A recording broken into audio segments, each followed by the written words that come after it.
la primera vez que di clases, justamente la primera vez, yo creo que se te marca más por eso, que un alumno se me acercó, pero yo veía que olía como, o sea, que no se había bañado en varios días, ¿no? Y entonces me dijo, no, es que, ¿qué cree, profe? Me salí de mi casa, y bueno, ¿y dónde te estás quedando? Pues aquí en la facultad, ¿no? Entonces llevaba a su casa de campaña, y se quedaba ahí en las noches, porque cuando empezó la pandemia, pues la UNAM lo que hizo fue cerrar algunas de sus oficinas. Entonces había muchos profesores que estaban dando clases, pero que no les pagaban, ¿no? Pero no te estoy hablando de un mes o dos, sino que ya fue como un año después, o sea, un año. Pues es una cosa muy sencilla, bueno, muy sencilla y muy difícil de hacer, pero que es darle estabilidad a los profesores, ¿no? Creo que uno inicia pues con mucha ilusión dando clases y el prestigio y los alumnos y tal, pero llega un momento en donde esta precariedad, en donde por ejemplo en la UNAM más del 70% de los profesores somos profesores contratados por hora clase, te pagan muy mal, no tienes estabilidad. Entonces yo creo que eso tiene que cambiar, no puede seguir así, ¿no? Sí. Bueno, yo creo que la UNAM como institución no le gusta que exista el movimiento estudiantil, ¿no? Y hace todo lo posible para castigarlo. Ahorita para no irnos muy lejos, hay varios estudiantes expulsados, ¿no? Por un movimiento que hubo justamente por el CCH en Naucalpan, y hay estudiantes expulsados. Entonces, yo diría que la institución lo que hace es perseguir al movimiento estudiantil, ¿no? Es una institución muy autoritaria, pero lo que sí hay en la UNAM es una tradición muy larga o sea, uno lo siente, ¿no? Llegas y hay murales y hay cubículos tomados y hay asambleas. Entonces, es una universidad muy politizada y eso se siente y es muy bonito participar en ello, ¿no? Hola, ¿qué tal? Bienvenidos a Historias de Maestros. Yo soy Hugo Rico, su anfitrión, y bueno, en esta ocasión tenemos un invitado muy especial, el cual quiero presentarles. Es el maestro Joel Ortega y Reguerena. Y bueno, él es un maestro que ha dado clases en diferentes instituciones, universitarias todas, pero bueno, nos va a ir contando poco a poco su historia. Joel, bienvenido, ¿cómo estás? Bien, gracias por la invitación, por el espacio. Fíjate que bueno, cuando empezamos este proyecto, pues uno de los maestros que yo quería entrevistar, pues eras tú. Sí. Sé de tu historial y tienes un montón de cosas por contarnos. Creo que va a ser muy interesante tu entrevista. Sí, gracias. Pues cuéntanos un poco de dónde eres originario.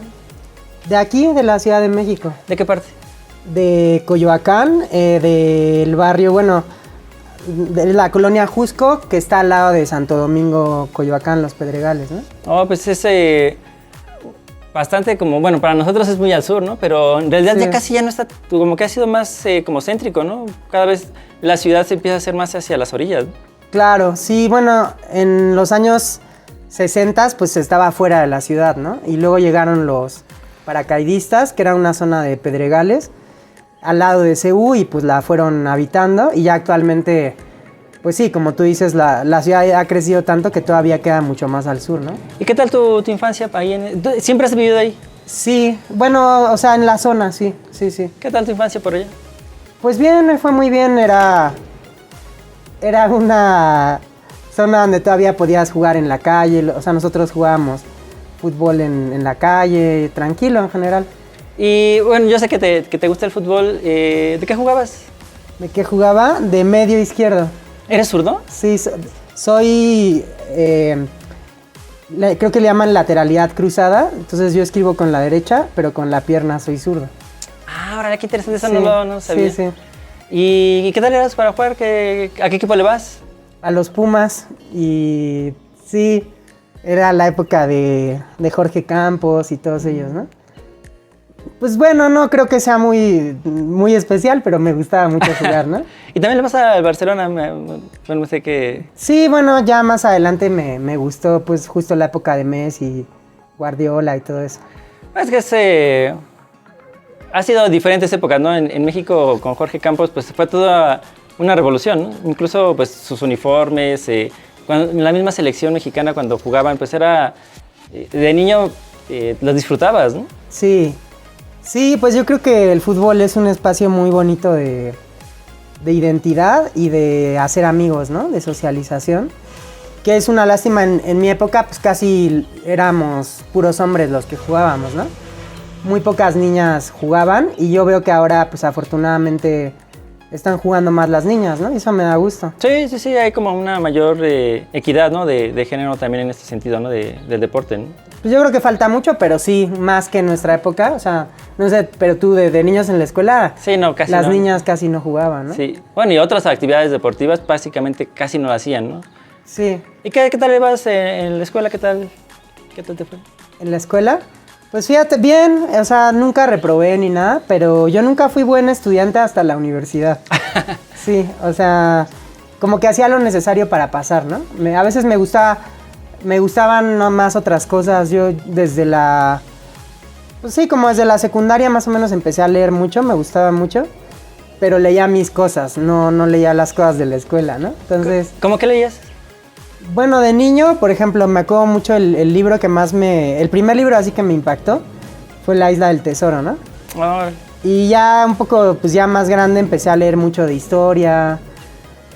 También ya en la prepa empecé a leer mucho de Marx. Me gustaba mucho, o sea, leí el manifiesto del Partido Comunista y me impactó mucho. Yo creo que por eso me dediqué a la sociología, ¿no? Oye, cuéntanos un poco, ¿por qué empezaste a leer? Porque, o sea, México, apenas entrevistamos a un maestro Sí. que, bueno, me comentaba que desde su punto de vista, pues México es lector, o sea, es un país de lectores. Sin embargo, si tú lo ves como por persona, pues no hay tantas personas que lean. No, sí, es verdad que los que leemos, pues tratamos de hacerlo de manera frecuente, pero no es un caso tan común. En tu caso, ¿cómo empezaste con la lectura? Bueno, yo creo que sí influye mucho la familia, ¿no? O sea, en mi casa había muchos libros, se leía mucho. Mis papás, ¿no? Tanto mi mamá como mi papá, que son divorciados, o sea, estaban divorciados desde esa época, pero los dos leían mucho, ¿no? Entonces, yo creo que un poco el ejemplo, aunque al principio a mí, mi papá me insistía mucho, oye, lee, y a mí como que me generaba cierto rechazo. Hasta que un día, pues por alguna razón, no sé por qué, me encontré ese libro que te digo de La Isla del Tesoro y como que... Sí, pues es una novela que te llama la atención, ¿no? Claro, y dije, wow, ¿no? O sea, quería terminarla, ¿no? Entonces ahí fue cuando le empecé un poco a agarrar el gusto a la lectura, ¿no? Y bueno, y además, o sea, siempre hay un primer libro que te llama la atención y que quieres seguir leyendo más y más, ¿no? Sí. Oye, bueno, ahorita que decías de tus papás, tu apellido no es tan común, cuéntanos un poco de eso, de dónde es. Ya. Bueno, el segundo, que es el sí. materno. Sí, mi familia materna viene del País Vasco. Bueno, en realidad mi bisabuelo llegó, pues en lo que en esa época le decían hacer las Américas, que era, pues que en ese entonces el País Vasco y España, el Estado español en general había zonas de mucha pobreza también, ¿no? Entonces, pero te estoy hablando de finales del siglo XIX, ¿no? Mi bisabuelo, pues como que los que no tenían acceso a la tierra, porque ellos eran campesinos, ¿no? Pues una opción que tenían era migrar y fue su caso. Y llegó aquí y pues ya también un poco por la estructura un poco colonial y racista que hay aquí, le fue bien, ¿no? Se hizo empresario y les fue muy bien. Y pues ya a partir de ahí, ¿no? ¿Conoces por allá? Sí, fui hace como, o sea, ya grande, hace como 5 años. Y pues me pasé a dar la vuelta al pueblo donde era mi familia, ¿no? Oye, bueno, regresando un poco a esta parte de la lectura, ¿qué nos puedes recomendar? ¿Algún libro que te haya, además de este que ya nos dijiste, algún otro libro que tú nos quisieras compartir para, bueno, pues el auditorio, para el público? Pues yo estoy fascinado con Cristina Rivera Garza, un libro reciente, que sacó un libro que se llama El invencible verano de Liliana, que es un libro sobre el feminicidio de su hermana. Que ella era estudiante en la UAM Azcapotzalco y pues su novio la mató, ¿no? Pero esta Cristina Rivera Garza se tardó muchos años en sacar la novela, porque es un libro novelado, porque pues, era un tema muy duro, pero está tratado de una manera muy, muy bonita porque pues no se centra en la tragedia, sino que se centra en la chava, que pues, cómo era su vida de estudiante en la UAM y todo. Es un libro muy bonito, a mí me impactó. Muy duro, pero muy bonito. Sería cuestión de... la verdad es que lo desconocía, pero sería interesante leerlo. Sí. Y bueno, pues yo creo que también esta parte pues que nos ha tocado vivir en México, ¿no? Que en estos últimos años la violencia ha crecido muchísimo, ¿no? Sí. Sí, aunque ese episodio fue en los 90s, ¿no? Fue antes, digamos, de que ya fuera el boom de la violencia, la guerra contra el narco y todo eso, pero pues es una violencia que está ahí, que tiene que ver también con, bueno, en este caso aparte con pues la violencia contra las mujeres, ¿no? Y todo lo que eso representa. Oye, después, bueno, creces un poco más, ¿en dónde estudiaste tu bachillerato? Sí, bueno, yo estudié en una escuela privada que se llama Héroes de la Libertad. La verdad no me la pasé muy bien, en una escuela chiquita. Creo que me hubiera ido mucho mejor en un CCH o en una prepa de la UNAM, ¿no? Pero me tocó justo la generación posterior a la huelga, entonces como que, pues no sé, a mi familia yo creo que se le hizo más fácil.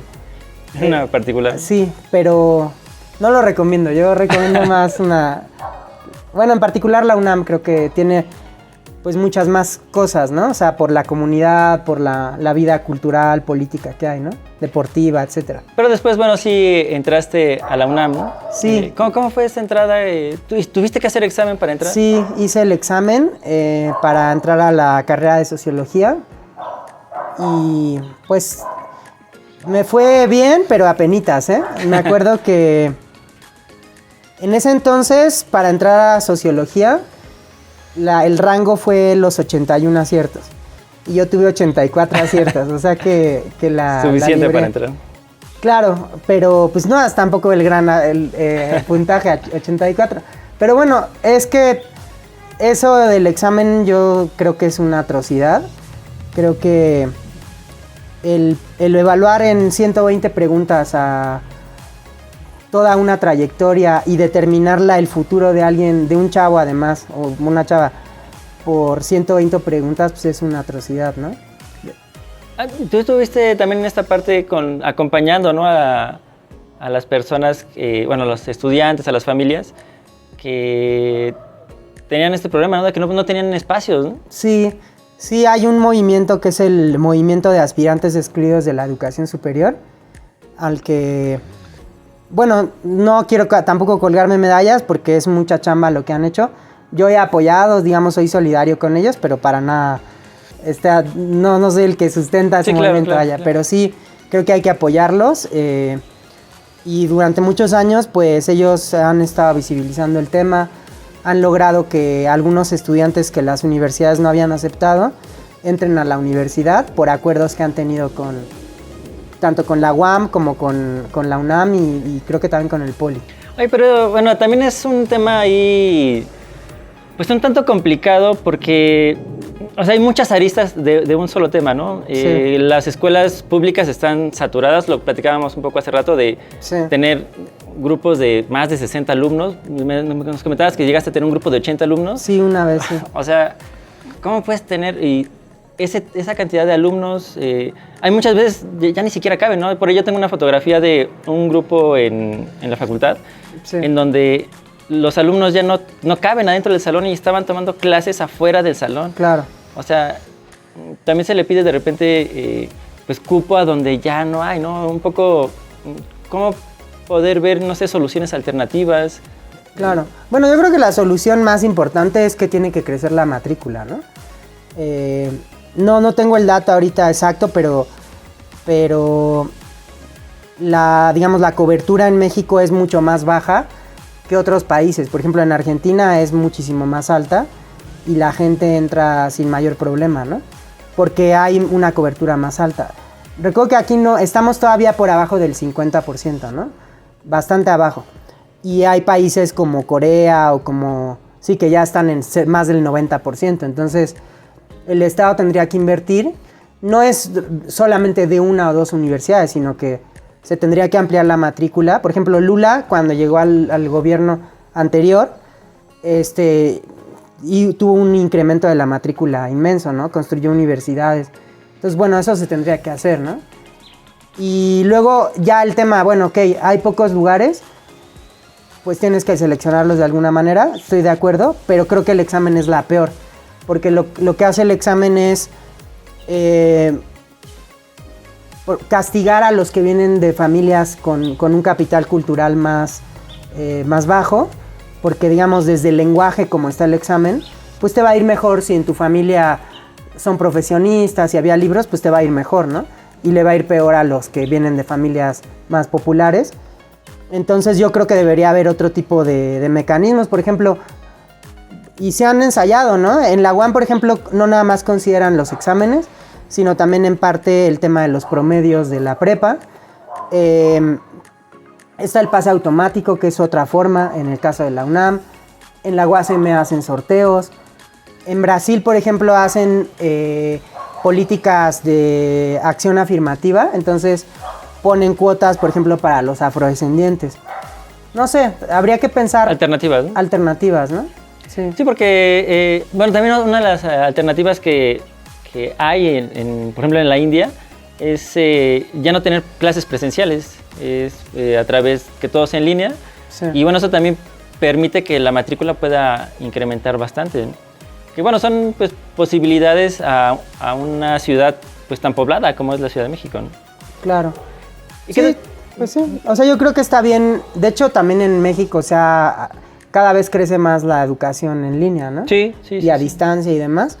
Pero yo sí creo que nunca va a sustituir la experiencia universitaria de estar en el aula, de estar con tus compañeros. Entonces, o sea, no lo veo mal, pero creo que hay que seguir insistiendo en la educación presencial también, ¿no? Sí, pues, o sea, no aferrarse a una única opción, que creo que ya lleva como unos 30 años esta parte del examen. Tal vez un poco menos, ¿no? No tengo exactamente el número, exacta, pero bueno, ya lleva bastantes años así y pues cada vez se recrudece más, ¿no? En la UNAM sobre todo hay miles de personas que quieren ingresar y los lugares son 3, 4 mil para pues, la cantidad de gente que hay, ¿no? Sí, es una locura, o sea, cada vez es más difícil. Y nos comentabas que entraste a Sociología. Sí. ¿Y por qué decidiste estudiar Sociología? ¿Cómo fue?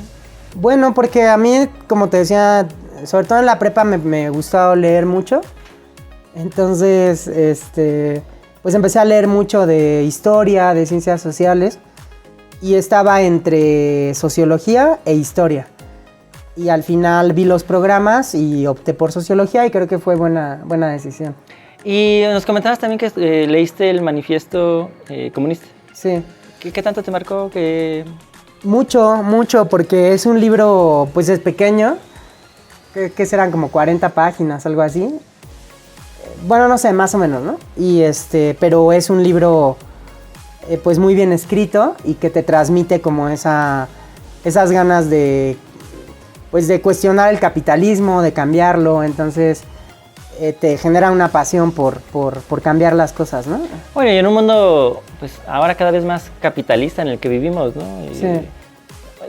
O sea, esta parte de nuevas plataformas que han surgido como Uber, como Didi, que ahora recientemente empezaron también a crear un poco esta parte de sindicatos, sí. Pues tratar de contrarrestar un poco, ¿no? Toda esta oleada pues, completamente capitalista, ¿no? Claro. Sí, no, el capitalismo se sigue transformando, sigue avanzando y en realidad pues es más vigente ahora el manifiesto que antes porque el capitalismo es cada vez más salvaje, ¿no? O sea, cada vez explota más a los trabajadores, como dices, en esas plataformas, sin derechos. Un poco como la época en que escribió Marx, que después se ganaron derechos y después se han perdido, ¿no? Entonces creo que es muy vigente en ese sentido. Aunque también, por ejemplo, bueno, nosotros ahora como maestros, pues nos está pasando un poco esa parte, ¿no? En la que pues te contratan por semestres, muchos de ellos no tienes seguridad social o aguinaldos. Claro. O sea, también nos está pegando en otras profesiones, ¿no?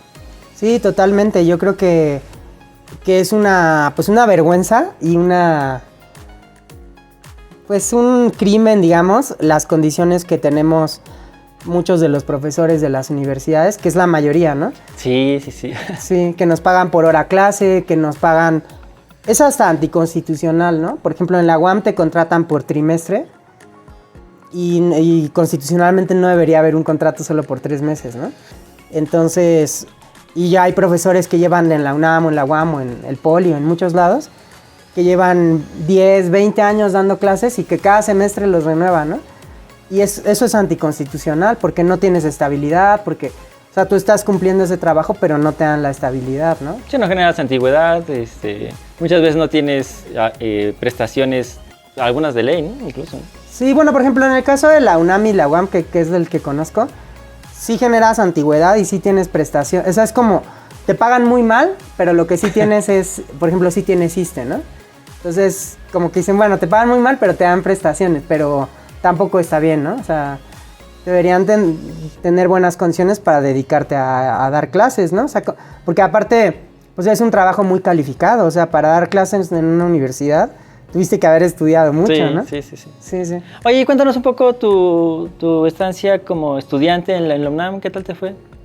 Muy bien. Nos comentabas al principio que, bueno, primero no eras tan buen estudiante, pero en la universidad cambió la situación. Claro, sí, porque a mí hasta antes de la universidad, pues yo leía mucho, pero leía de otras cosas, de las cosas que me gustaban, ¿no?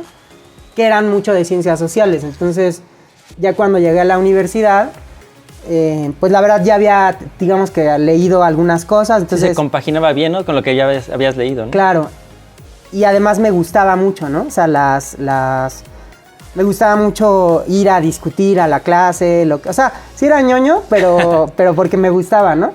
Entonces, pues me fue muy bien en esa parte, pero, o sea, académicamente me fue muy bien, pero también la universidad, pues era mucho más que eso, ¿no? Entonces, yo estaba todo el día en la facultad porque estaba de activista estudiantil, entonces iba a una reunión, después me iba a mi clase, después me iba a la biblioteca, después iba a una marcha y me la pasé muy bien. ¿Y sí. ¿Por qué acercarte a estos movimientos sociales? Porque, bueno, o sea, la UNAM se caracteriza por sensibilizar, ¿no? a los estudiantes a que pues, se acerquen, ¿no? a que no vean que la universidad solo es ir a estudiar, ¿no? Sino que es un compendio de muchas cosas que hay alrededor, ¿no? Sí.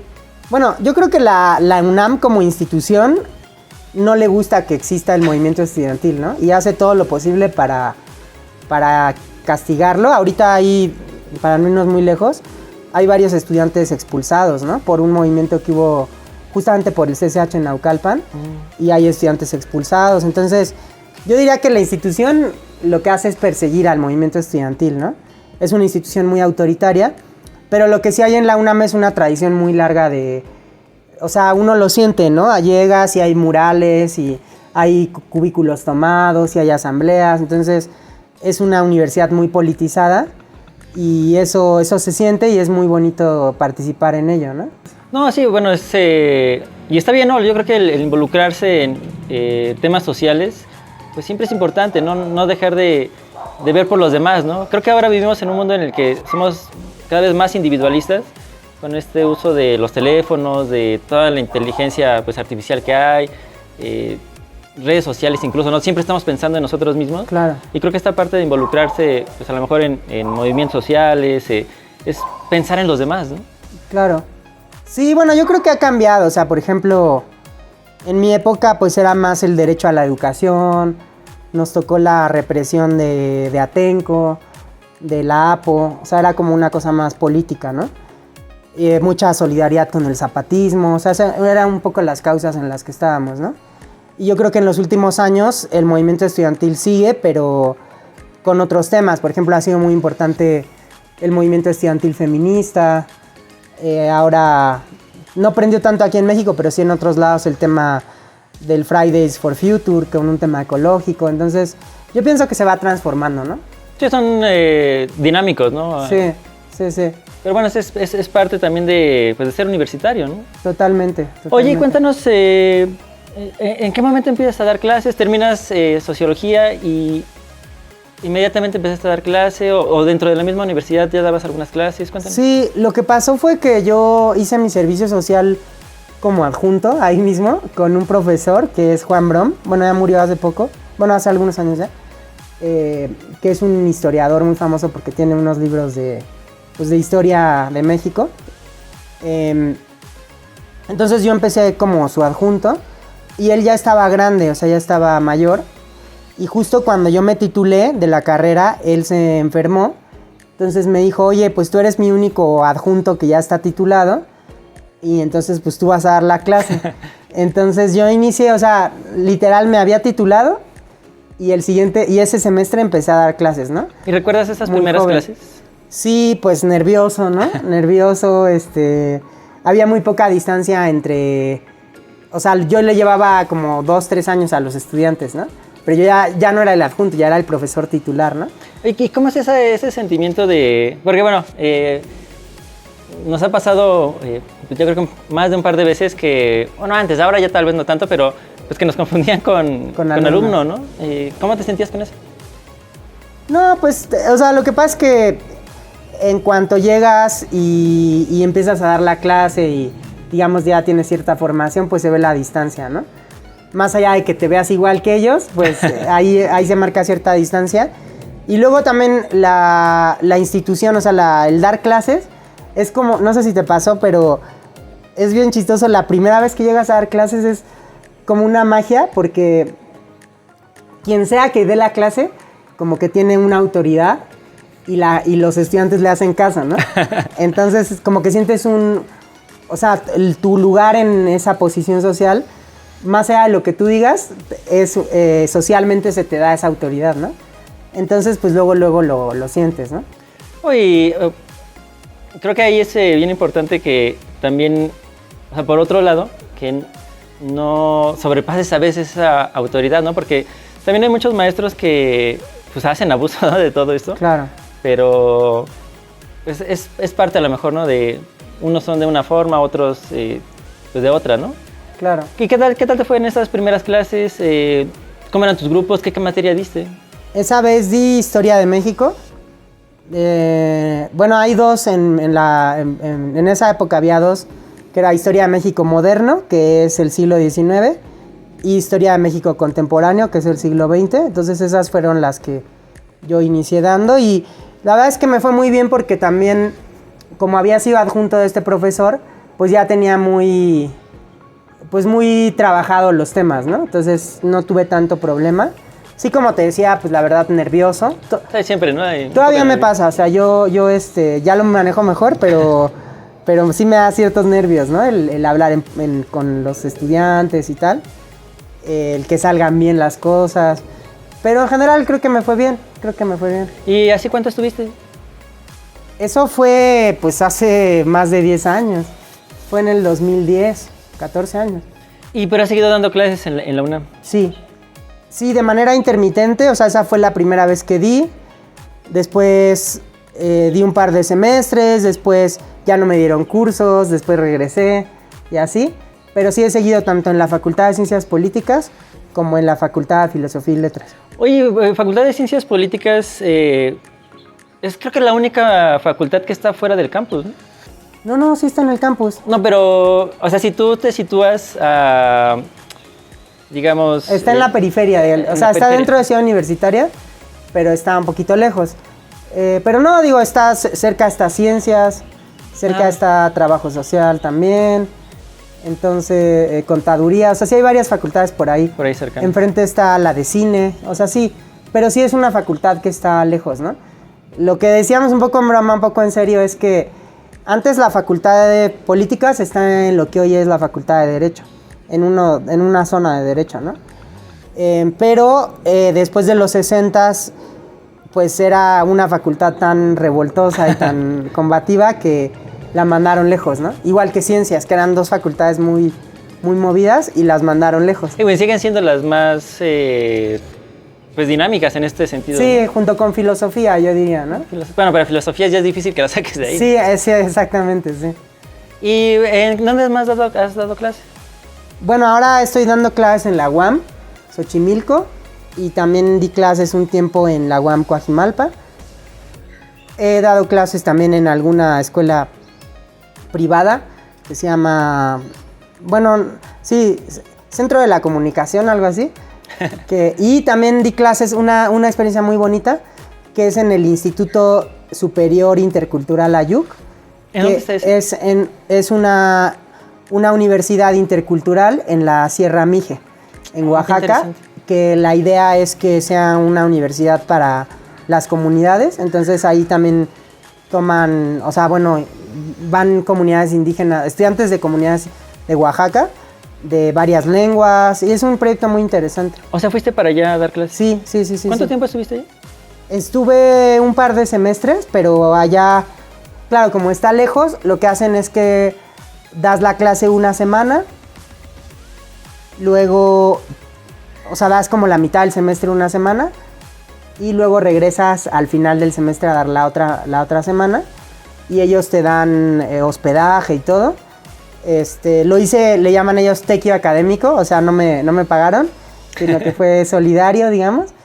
Y ese es un proyecto que impulsan la Ibero y otras universidades jesuitas, pero que impulsan allá en Oaxaca, ¿no? O sea, para las comunidades como rurales. Sí, indígenas sobre todo, ¿no? De Oaxaca. Entonces yo ahí tenía alumnos de mijes, pero también zapotecos, también icuts, o sea, que son varios pueblos de ahí de Oaxaca, ¿no? Órale, qué interesante, no sabía que existía esa parte. Sí. Pero bueno, también es parte de, pues, comunicar la cultura, ¿no? Comunicar o brindarles estudios, brindarles un poco de más información. Y me imagino que debe ser muy enriquecedor culturalmente, ¿no? Porque también ellos, bueno, ya cuando hay un poco de contacto con los estudiantes, también comparten su cultura, ¿no? Claro, sí. Sí, digo, yo no... Todos ellos hablaban alguna lengua, por ejemplo, ¿no? Además del español. Entonces, bueno, pues alguna palabrita por ahí y sus culturas que también son diversas, ¿no? Sí, bueno, Oaxaca además tiene un montón de cultura, ¿no? De baile, comida. Sí. Muchas cosas, ¿no? Sí. Oye, nos habías contado también que no solo te quedaste en la licenciatura, sino que hiciste posgrado.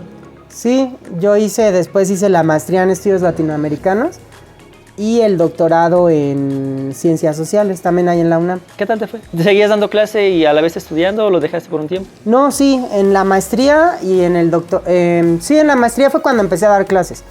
Y en el doctorado también, igual fue de manera más intermitente, pero yo daba una clase en políticas y estaba estudiando el doctorado, ¿no?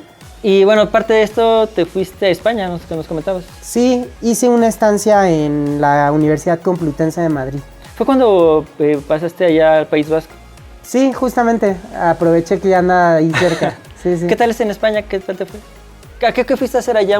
¿Estancia? Una estancia de investigación. Entonces yo trabajaba con un investigador, o sea, estaba haciendo mi tesis del doctorado y como parte de eso me coordiné con un investigador de allá. Estaba muy bien porque el CONACYT en ese entonces te daba una extensión de tu beca. Y pues me la pasé muy bien. Madrid es una ciudad muy, muy intensa, muy bonita, con mucha actividad política, cultural, etc. Y la universidad, la Complutense de Madrid es un poco como el equivalente a la UNAM. O sea, es una universidad de masas, es una universidad muy grande. Es una universidad pues en la capital, ¿no? En Madrid. Y es una universidad muy politizada también, ¿no? Entonces, pues también me la pasé bien. Fíjate que me parecieron buenos los maestros, pero también me di cuenta que la UNAM es muy buena porque, o sea, es distinta. Allá, yo me acuerdo que fui a una clase, claro, de posgrado y me dijeron, pues, tienes que leer esto para tal día, ¿no? Entonces yo me leí todo el libro porque en sociología ya en nivel posgrado es así, ¿no? O sea, te dejan un libro para el siguiente día. Y cuando llegué, no, era un capitulito y entonces era un ritmo mucho más relajado el que yo vi ahí en la Complutense. Lo que sí tenían es que eran como más... Claro, te estoy hablando de sociología, ¿no? Son más creativos, o sea, en sus ensayos y eso, como que se permiten ser más creativos. Y en la UNAM somos más, como más metodología, más rígidos, ¿no? Entonces fue interesante, ¿sí? Oye, ¿cómo lees un libro en un día? O sea, me parece... Bueno, no, para mí se me haría como difícil, ¿no? ¿Cómo lees? Pues es que ya te vas acostumbrando, ¿no? Digo, no es un día, porque bueno, pero es una semana, ¿no? La verdad. Claro. Pues sí, te vas acostumbrando a leer pues es que leemos mucho, ¿no? ¿Cómo cuántos libros al año lees? Híjoles, no sé, pero... No lo sé, pero pues a lo mejor 1 por semana podría ser. Wow, está bastante interesante, ¿no? Que digo que justo acabamos de entrevistar a un maestro que es escritor y es poeta. Y pues justo recomienda esto, ¿no? Que simplemente empiecen a leer de a poco, que los adultos a veces le puedan leer a los niños Claro. o a los estudiantes en general, ¿no? Pero leer un libro en una semana... Lo que pasa es que, bueno, ya más adelante, ahora lo que leo mucho, desgraciadamente, son muchos artículos, ¿no? Académicos, y no libros un poco menos, o sea, porque en la dinámica universitaria pues te van llevando a leer artículos, ¿no? Pero a mí me gusta mucho más. No, claro, pero eso es por obligación, ¿no? O sea, y aparte, a veces luego ya por leer tanto de obligación, o sea, de obligación entre comillas, o sea, por lo que estás estudiando o dando clases. Y a veces a mí ya no me queda tanta energía para leer literatura, que también creo que es muy importante, ¿no? Oye, pero también escribes, ¿no? Por ahí, bueno, nos conocimos también en un portal de la UNAM. Sí. ¿Y escribiste por ahí un artículo sobre la renta básica? Sí. Sí, ese proyecto de Cienciorama que era muy, muy bonito. Bueno, yo nada más participé no recuerdo si algún otro artículo, pero bueno, 1 o 2 artículos, o sea, no escribí tanto ahí. Pero me pareció un proyecto muy bonito de divulgación científica, que eso fíjate que lo hacen más como las ciencias duras, o sea, química, física, biología, etcétera, y nosotros en ciencias sociales no hacemos tanto divulgación de esa forma. Lo que hacemos es más bien escribir en revistas, a veces en periódicos, ¿no? Que también lo he hecho. Y ese artículo, bueno, sí, fue un artículo sobre la renta básica universal, que es esta idea de que todas las personas tengan derecho a un ingreso, sin importar si trabajan o si están desempleados o tal, que tengan derecho a un ingreso para que les permita vivir de manera más tranquila. Y bueno, a mí me parece muy importante eso, ¿no? No, sobre todo en un país en donde la desigualdad es tremendamente amplia, ¿no? Claro. Oye, ¿en dónde más has escrito? Me comentabas que en algunos otros sitios. Claro, sí, pues en algunas revistas, por ejemplo, yo trabajé, formaba parte un tiempo de la comité editorial de la revista Memoria, que es una revista de corte socialista, pero también, digamos, con un perfil, con un perfil muy serio, digamos, ¿no? O sea, como muy riguroso. Entonces es que he escrito ahí, también alguna vez escribí en portales, en Rebelión, en periódicos, por ejemplo en los periódicos del sindicato de la UNAM también he escrito. Pues es una variedad, ¿no? O sea, no solo dedicarse a leer, sino también a escribir. Sí. Que me parece que es bien importante pues plasmarlo, ¿no? El hecho de que tengas, pues, o sea, cosas en la mente, tus ideas, y plasmarlas para que alguien más las pueda pues, leer o conocer, ¿no? Sí, a mí me gusta mucho también escribir. Bueno, también a eso me dedico, ¿no? O sea, porque, digamos, he escrito mis tesis y he escrito pues muchos capítulos de libros y artículos académicos y tal. Pero también me gusta una parte como más periodística, más política, de editorializar, de escribir, de registrar las cosas que pasan. Entonces sí me gusta mucho. Oye, acá en esta nueva sección que tenemos de lo que callamos los maestros, pues es un poco que nos cuentes algo que tú veas que se puede mejorar en el sistema, o algún reclamo al sistema, claro, o algo en este sentido que nos puedas compartir. Pues es una cosa muy sencilla, muy sencilla y muy difícil de hacer, pero que es darle estabilidad a los profesores, ¿no? Creo que uno inicia pues con mucha ilusión dando clases y el prestigio y los alumnos y tal, pero llega un momento en donde esta precariedad, en donde por ejemplo en la UNAM más del 70% de los profesores somos profesores contratados por hora clase, te pagan muy mal, no tienes estabilidad.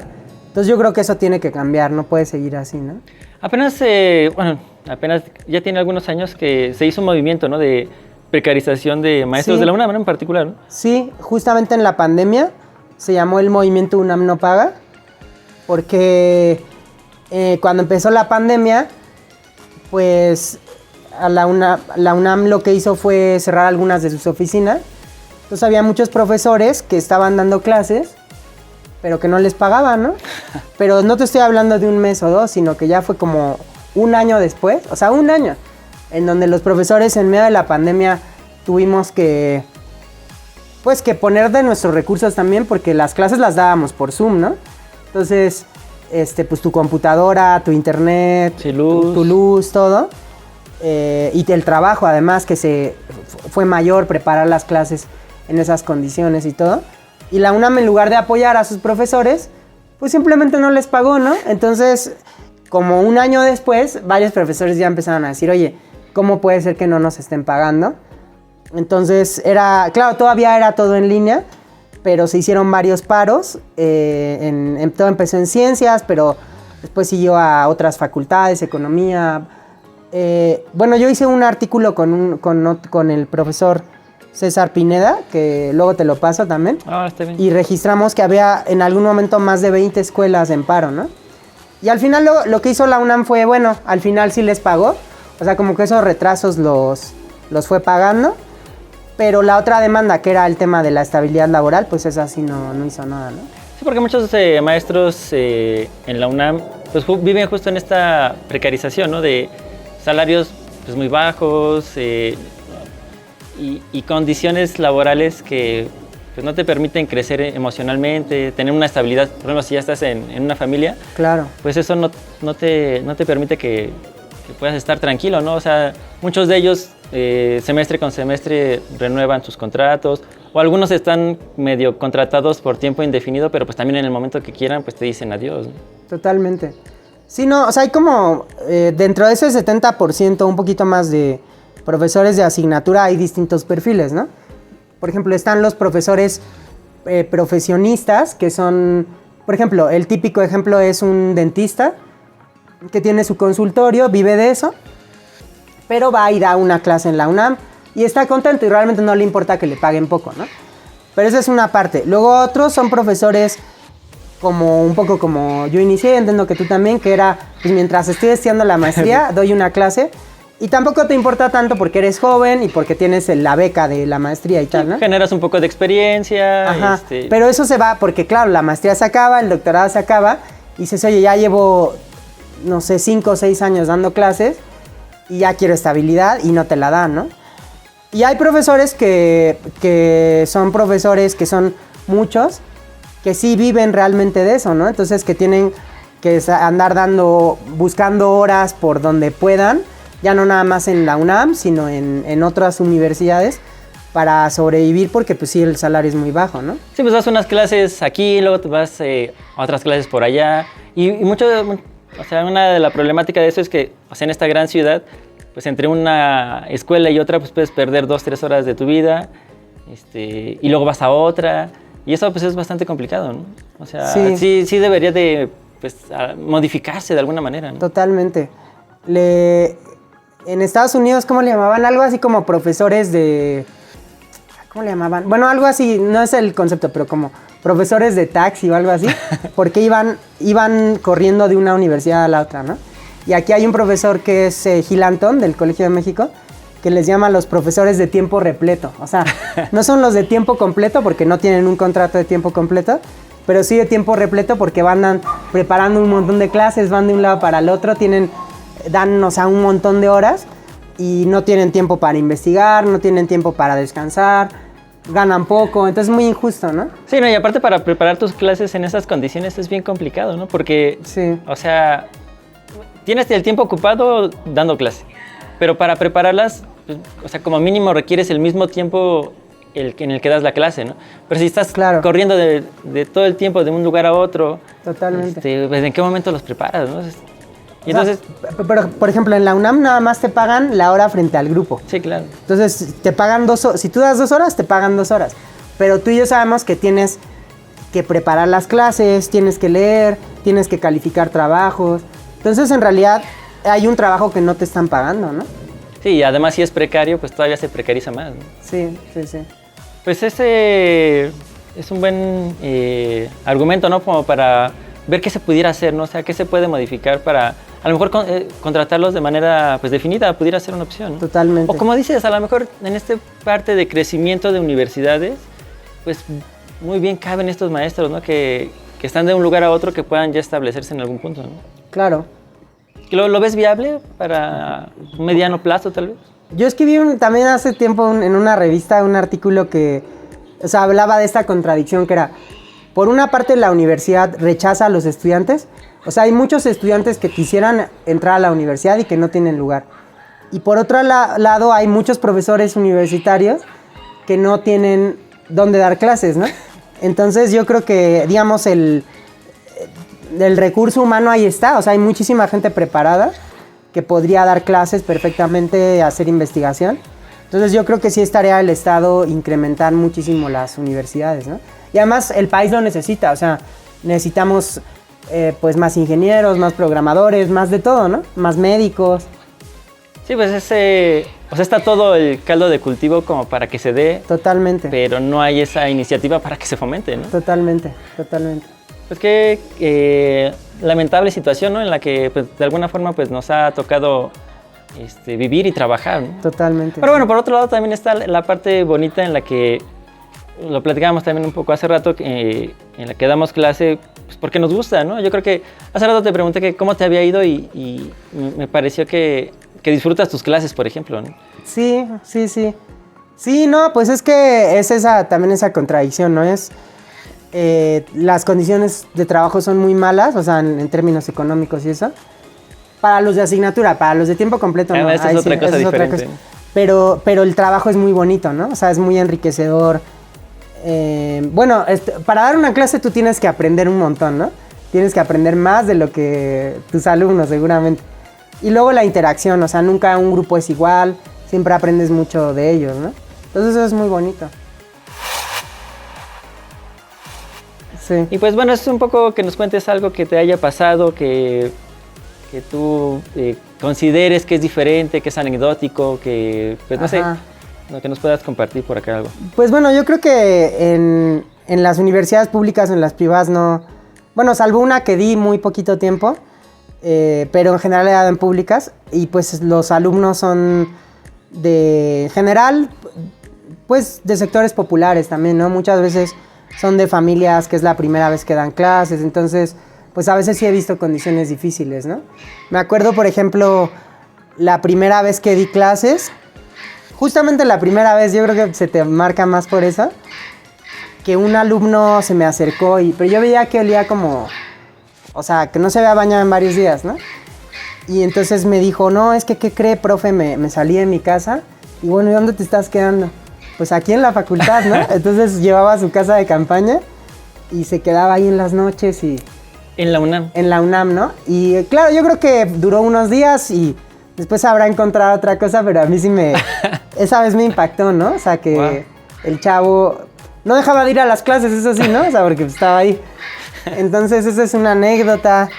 Otras, pues, en la pandemia, ¿no? O sea, sí, muchos alumnos, alguna alumna así que me dijo, oiga, profe, me puedo quedar tantito y pues se soltó a llorar porque pues tenía COVID, su papá acababa de fallecer, entonces fueron condiciones muy difíciles también ahí, ¿no? Oye, fíjate que bueno, ahí ahorita que lo comentas,